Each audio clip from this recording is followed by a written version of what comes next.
I started supporting the arts when I was doing some editorial writing for the newspaper, and I made the mistake, I guess, of writing an editorial urging for funding support for Mill Mountain Playhouse and for other arts groups in town. Later, when I was editor of the newspaper, I was simply, I guess, the right guy in the right time, and it was when the arts were flourishing in the Roanoke Valley, all through the 80s after Center of the Square was developed. And that's when I first got a chance to work closely with the Arts Council.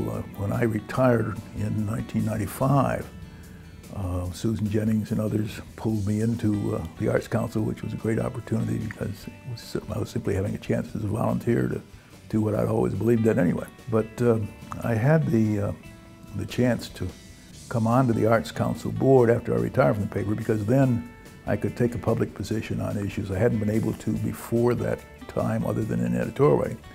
That's when I got to know Susan well and support her efforts to get some public funding for the arts in the Roanoke Valley. It was something that all of us thought was a good idea. And in the good times, it happened. In the tougher times, it's been very difficult to maintain the same level of funding for the arts.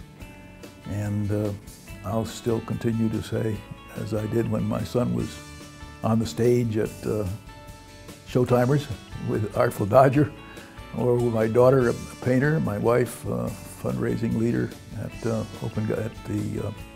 public television station. So we've all had our ties to the arts all through the years.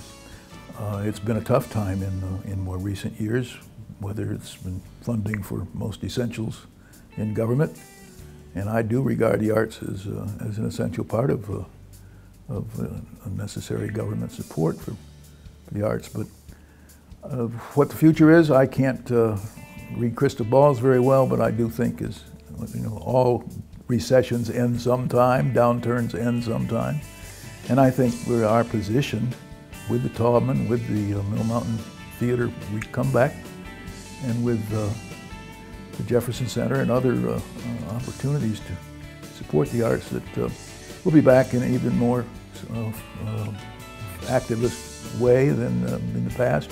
We just have to ride out the storm in the tough times that we've been through.